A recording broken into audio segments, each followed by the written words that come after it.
안녕하세요. 영상 발표자 정치외교학과 이수진입니다.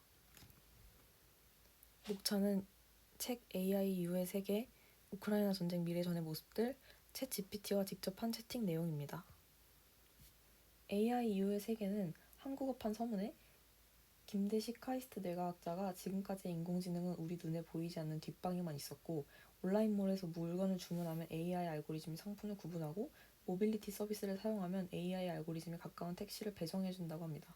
그러나 생성형 AI는 다르다고 합니다. 기계가 인간 고유의 지적 노동을 대신해 결과물을 대량 생산하기 시작한다면 앞으로 인류는 어떤 일을 할 수 있을까라며 질문을 던집니다. 어린 말에 2020년에 미국의 AI 스타트업들은 투자금 약 380달러를 유치했습니다. 아시아와 유럽에서 AI 스타트업에 몰린 투자금도 각각 250억과 80억 달러에 이릅니다. 미국, 중국, 유럽 연합 정부가 공히 AI를 연구하고 그 성과를 보고하는 고위급 위원회를 조직했습니다. 이젠 정치 지도자와 기업 경영자가 승리하는 것을 최소한 AI를 저마다의 목적에 부합하는 방향으로 운용하는 것을 목표로 한다는 선언을 종종 들을 수 있습니다. 현 주소는 대부분의 사람에겐 AI가 이해할 수 없고 신기한 기술로 느껴지겠지만 대학, 기업, 정부에서 AI를 개발하고 운용하는 법을 연구해 일반 소비자용 제품에 점점 많이 도입하는 만큼 이미 많은 사람이 부지불식간에 AI를 활용하고 있다고 합니다.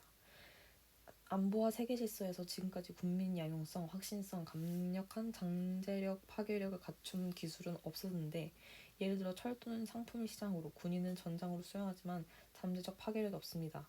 원자력 기술은 대체로 국민 양용이고 가공할 파괴력을 만들어냈지만 복잡한 인프라가 요구되기 때문에 정부가 비교적 확실히 통제할 수 있습니다.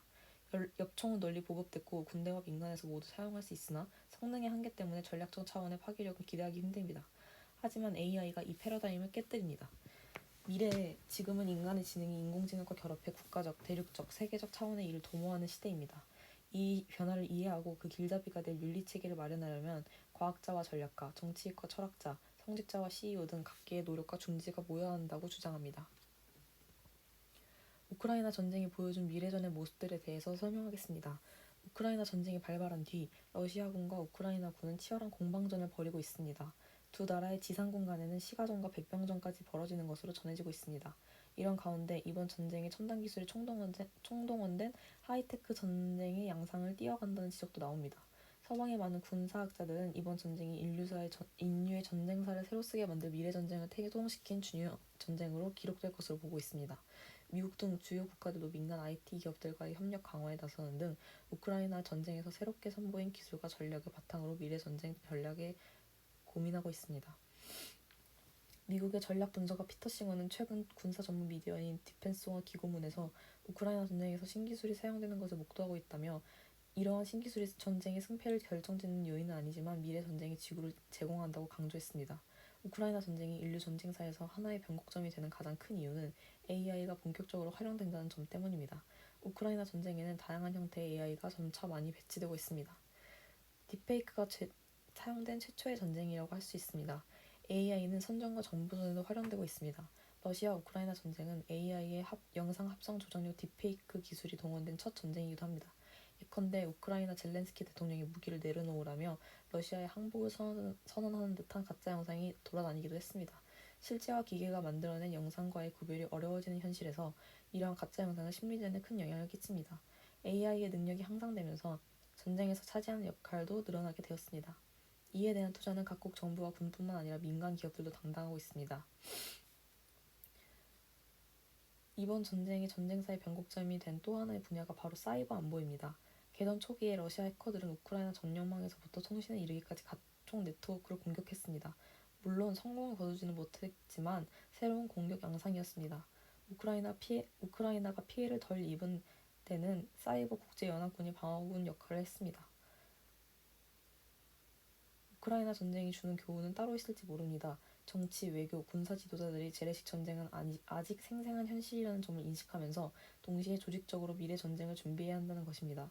우크라이나 전쟁은 전쟁을 기획하고 준비한 관점에서 보면 두 가지 측면이 특히 중요합니다. 첫째로 전쟁의 민영화입니다. 여기에는 두 가지 의미가 있는데요. 서방의 우크라이나에 대한 군사 지원이 민영화되었다는 점과 우크라이나군의 전방 전투를 보강하기 위한 우크라이나 민간사회의 역할이 두드러진다는 점입니다. 우크라이나는 이 같은 서방의 지원으로 러시아의 지휘통제소, 탄약저장고, 군수시설 등을 공격하여 러시아의 공세를 차단하였습니다. 둘째, 전쟁의 공동체화라는 점도 눈여겨봐야 합니다. 우크라이나는 전쟁의 공동체화를 통해 한 나라의 정치적 의지와 사회적 회복력이 얼마나 강한가에 따라 전장에서의 군사적 결과가 달라질 수 있음을 보여주었습니다. 우크라이나군은 많은 시민을 효율적인 국토방위 병력으로 통합시키는 데 성공했으며 시민들이 러시아군의 공세를 저지하기 위하여 엄청난 위협을 무릅쓰고 다양한 작전을 수행하였습니다. 소셜미디어를 통해 우크라이나 시민들 스스로 안보에 대한 관심을 각성시킨 점도 미래의 전쟁의 새로운 양상이 될 수 있습니다. 우크라이나 국민들은 러시아에 맞서는 공동체로서 엄청난 회복력을 보여주었습니다.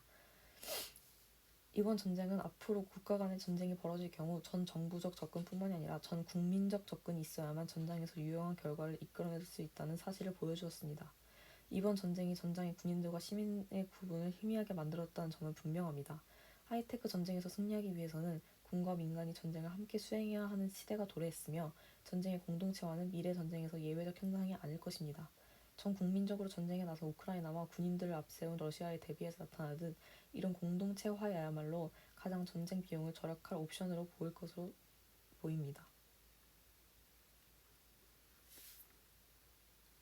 다음은 저와 챗 GPT가 직접 한 채팅 내용을 보여드리겠습니다.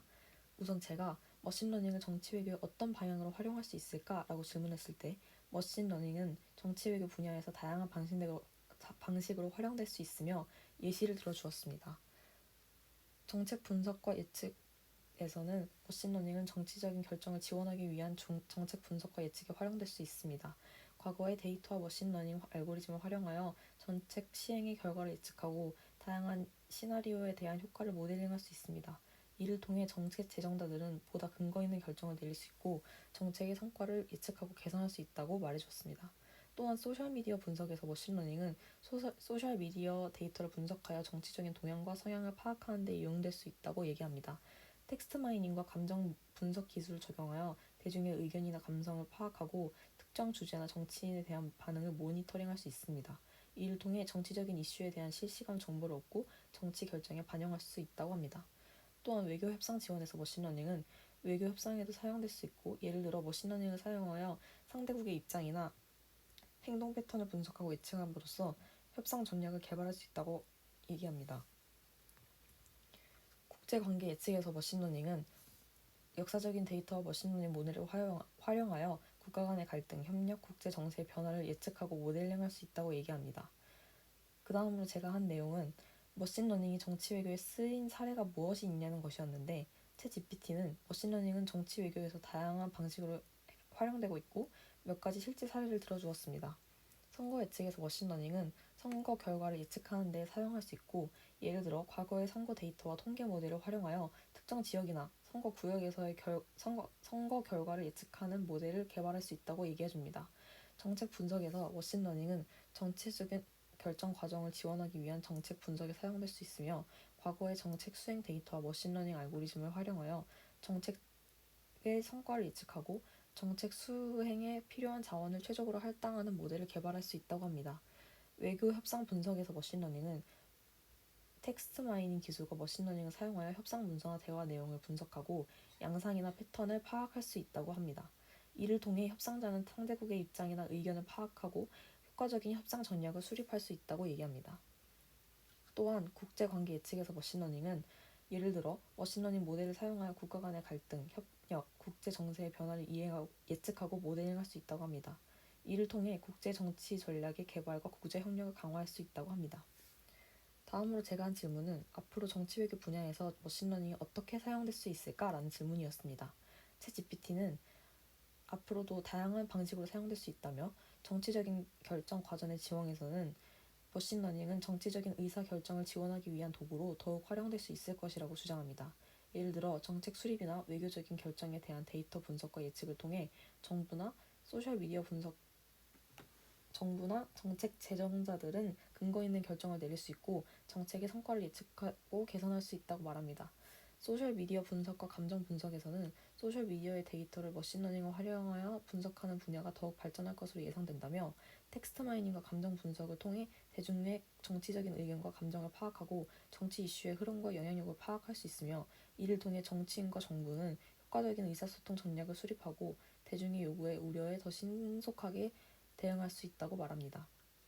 외교협상과 국제관계 모델링에서 머신러닝은 더욱 활용될 것으로 예상된다며 머신러닝을 사용하여 상대국의 입장과 행동 패턴을 분석하고 예측함으로써 협상 전략을 개발하고 국제 정세의 변화를 모델링할 수 있다고 합니다.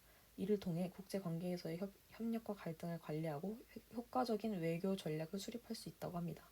마지막으로 사이버 보안과 위협 탑재입니다. 정치 외교 분야에서 사이버 보안과 위협 탑재에 머신러닝을 활용할 것이 더욱 중요해질 것으로 예상된다며 머신러닝은 이상행위 감지, 악성 코드 감지, 사이버 위협 예측 등에 사용될 수 있으며 국가 간의 사이버 공격을 예방하고 대응하는 데 도움을 줄 수 있다고 합니다. 지금까지 저의 발표를 들어주셔서 감사합니다.